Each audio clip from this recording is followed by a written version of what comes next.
Oke, kali ini kita akan membahas tentang menganalisis sebuah pemrograman. Nah, kita akan menganalisis dari segi leksikal, sintak, dan semantiknya. Di sini kita akan menganalisis sebuah pemrograman C dengan studi kasus menghitung gaji karyawan di PT Kerja Paksa.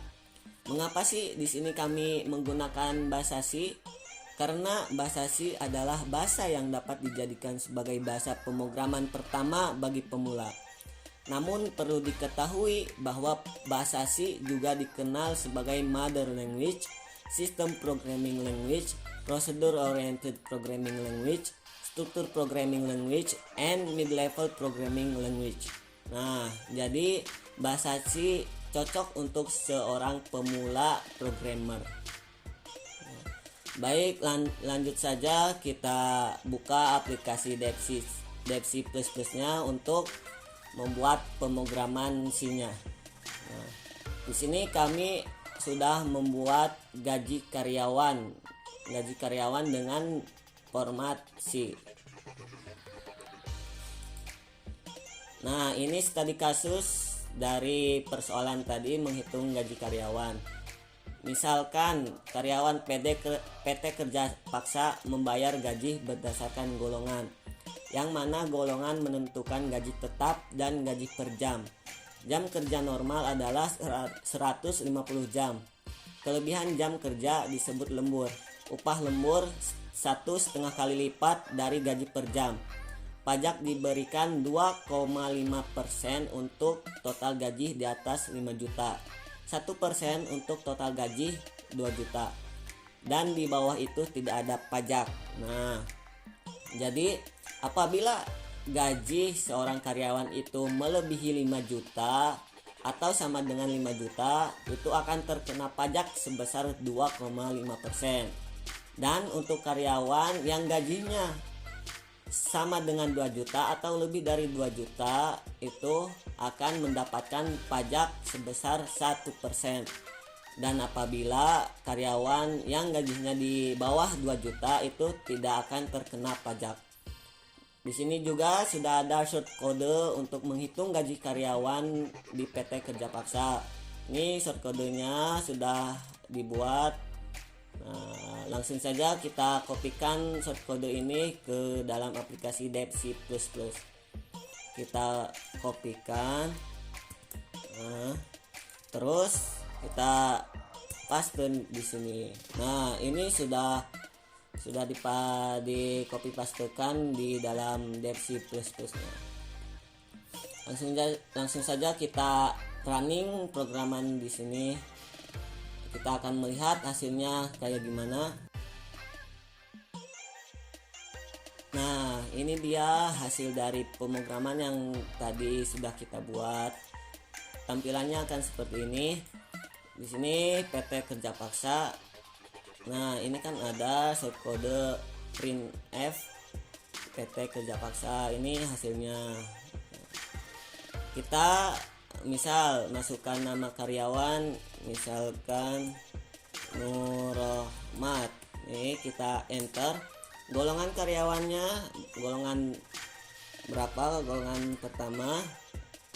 Nih, masuk lama kerja yaitu misal 265 jam. Nah, tadi kan semisal lebih dari 150 jam itu disebut kerja lembur. Nah, ini kan melebihi 150 jam. Jadi di sini gaji lemburnya yaitu 862.500. Ini mendapatkan uang gaji lembur dari berapa? Dari 150 jam. Ini kan lebih dari 150 jam berarti, nah, yang lebih dari 150 jam itu mendapatkan gaji lembur. Nah, gaji kotor yang didapat itu 2.112.500. Nah, berarti gaji ini melebihi 2 juta. Nah, akan terkena pajak sebesar 21.125. dan gaji bersih yang diterima yaitu 2.091.375. Ini hasil dari program Basasi yang tadi dibuat. Oke, kita close saja. Kita lanjut untuk menganalisis leksikal, sintak, dan semantiknya dari programan ini. Apa sih yang dimaksud dengan analisis leksikal, sintak, dan semantik?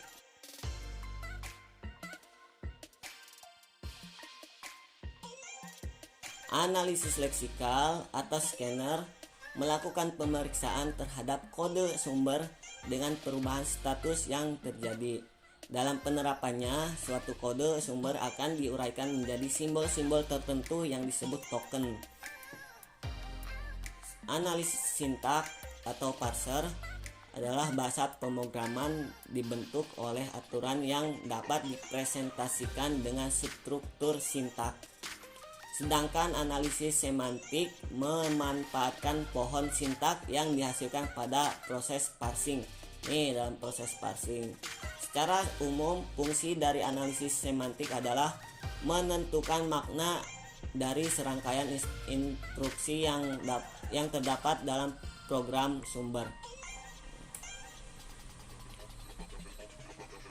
Ini adalah tabel simbol dalam kompilasi.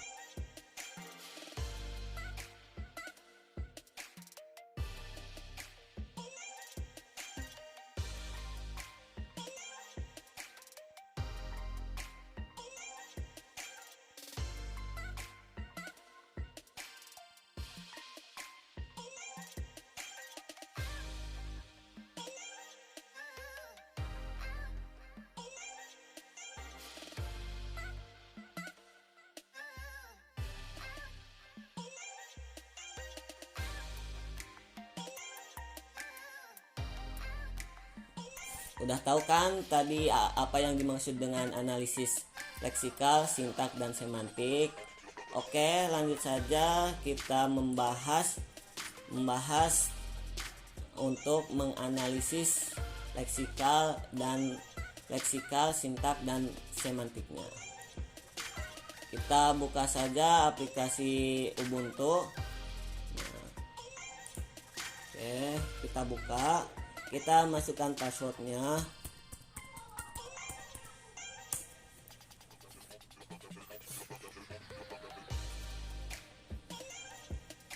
Nah, ini tampilan aplikasi Ubuntu Linux yang sudah kami download untuk menganalisis program C yang tadi.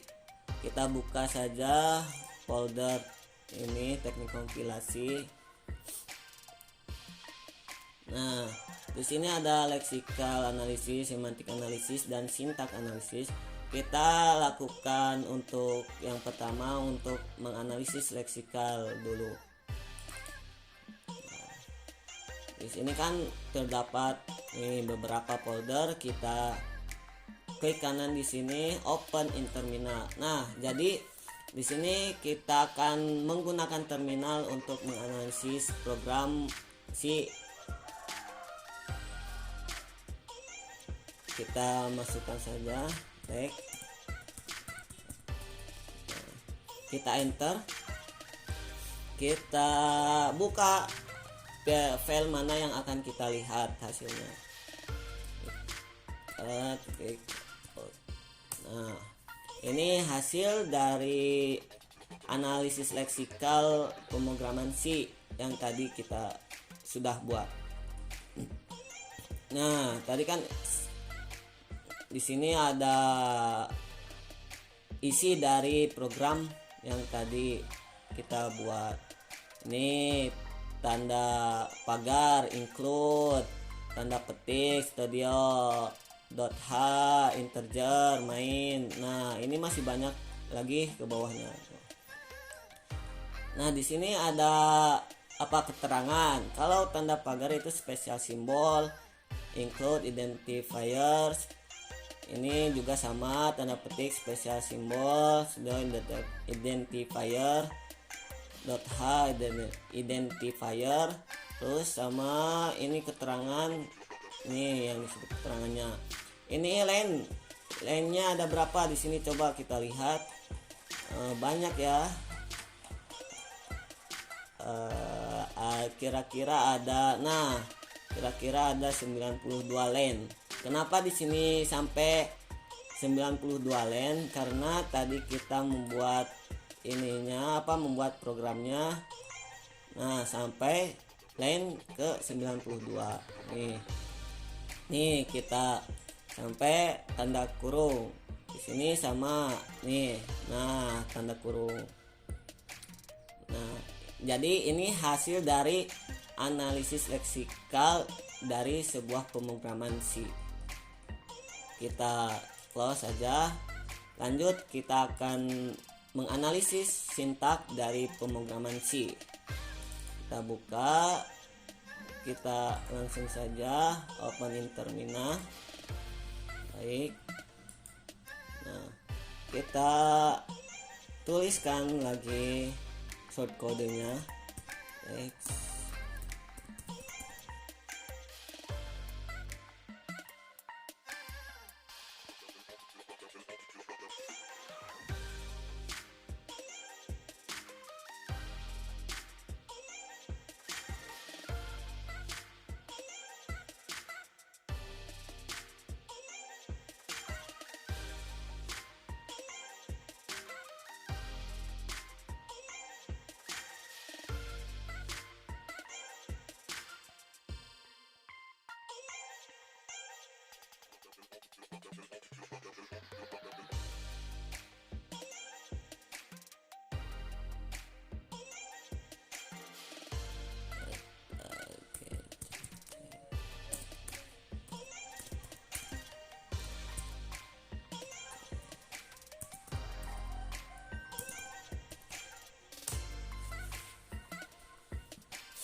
Nah, sekarang kita buka file mana yang akan kita lihat.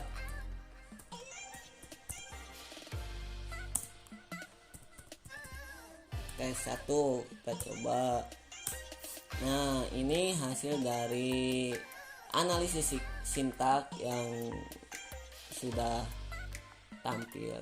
Nah, ini contoh GB float, LM GB gaji bersih, LM lama masuk, gaji tetap, nama, gaji per jam, golongan.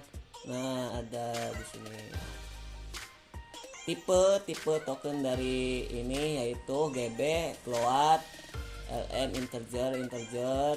Nah, kenapa LM, GT, NM, GPJ, Goal itu termasuk integer? Karena di sini tadi kita buat, ini kan integernya golongan, gaji tetap, gaji per jam, LM lama kerja, lama masuk.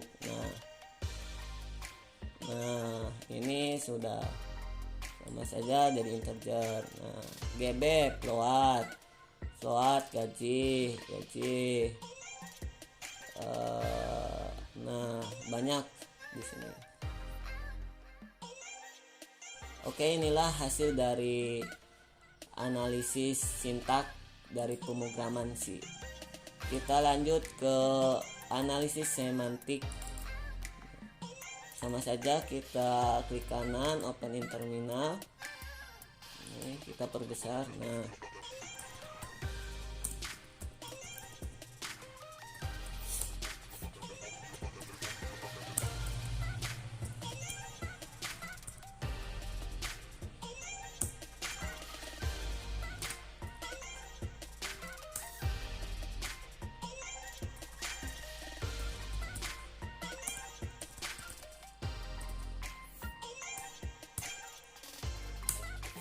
Nah, ini banyak ya yang error. Nah, di sini hasil dari analisis semantik. Nah, ini error. Nah, ini yang nomor. Nah, simbol tombol. Identifier main, skopnya kosong, valuenya kosong, tipenya function atau integer. Nah, ini hasil dari analisis semantik. Oke, itu saja yang dapat kami sampaikan untuk pembelajaran kali ini, yaitu menganalisis leksikal, sintak, dan semantik.